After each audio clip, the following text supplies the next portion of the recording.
আসসালামু আলাইকুম ভিউয়ার্স, আজকে একটা নতুন রেসিপি নিয়ে আসছি। আমি আলু দিয়ে পরোটা করে দেখিয়ে দেব। দেখুন, আমি আলু এভাবে কেটে নিয়েছি। এখানে বড় বড় 8টা আলু নিয়েছি। বড় বড়, একদম বড় বড় সাইজের আলু নিয়েছি। এটি চুলে এভাবে নিয়েছি। এখন আমি সিদ্ধ করার জন্য একটা হাঁড়িতে পানি নিয়ে নিয়েছি। এখন আমি এতটুকু পানি নিয়েছি। এই পানিগুলো আমি দিয়ে দিচ্ছি। আলুগুলা দিয়ে চুলায় বসিয়ে দেব এখন সিদ্ধের জন্য। আমার আলু সিদ্ধ হয়ে গেছে। এখন আটা নিয়ে নিচ্ছি আমি মেজারমেন্ট কাপ দিয়ে আমি এরকম করে 1 কাপ করে নিয়ে নিচ্ছি। 1 কাপ নিয়ে নিলাম। এরকম করে আমি 3 কাপ নিয়ে নিব। আমি এখন দিয়ে দিচ্ছি স্বাদ মতো লবণ।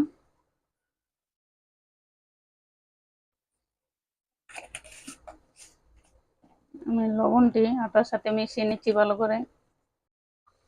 এরকম বলক আসা, এরকম এই পানিটা একটু সরকার থাকবে। আমি এটি গরম গরম থাকতে দিয়ে দিবা। এখন আমি গরম গরম থাকতে দিয়ে দিচ্ছি।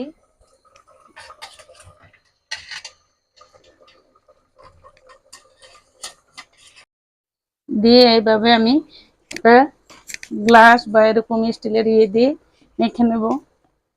এটি তো গরম, তার জন্য হাত দিয়ে মাখা যাবে না। এভাবে আমি সবগুলো দিয়ে যতটা লাগে আলু, সবগুলো নাও লাগতে পারে, যার যার অনুযায়ী আপনারা আটা নেবেন, ময়দাও নিতে পারেন।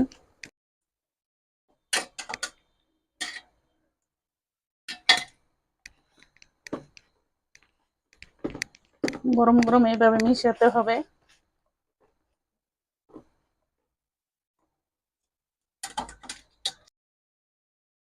আমি সবগুলো আলুই দিয়ে দিচ্ছি, কারণ আমি 3 পট নিয়েছি মেজারমেন্ট কাপের, তার জন্য সবগুলো আলুই লেগেছে।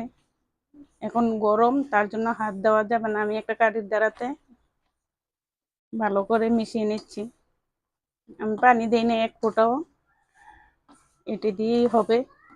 আর যদি কেউ লাগে তাহলে একটু পানি দিবেন, গরম পানি, এই আলুর পানিটাতে দিবেন।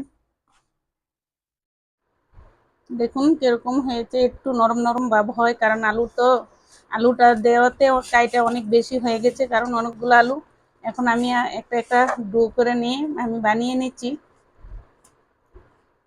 বড় বড় গুলা নিয়ে আমি বানিয়ে নিচ্ছি, রুটি বলে নিচ্ছি।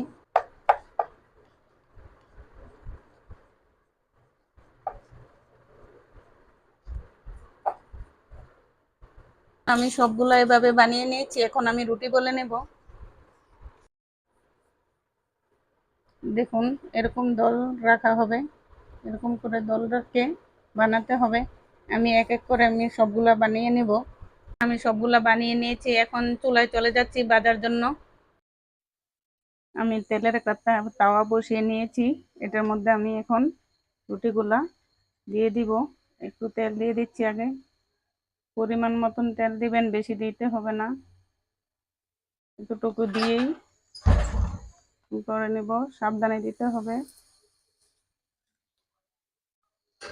আমি সবগুলো এভাবে ভেজে নেব। সবগুলা বানিয়ে নিয়ে এসেছি। এরকম হয়েছে একদম সবগুলা, একদম তুলতুলে নরম হয়েছে। আপনাদের ছিঁড়ে দেখাচ্ছি, একদম নরম হয়েছে। আর আমি বুটের ডাল বোনা করেছি। বুটের ডাল বোনা দিয়ে খেতে অনেক স্বাদ লাগে। আপনারা যে কোনো দিয়ে ভাজি বা দিয়ে খেতে পারেন।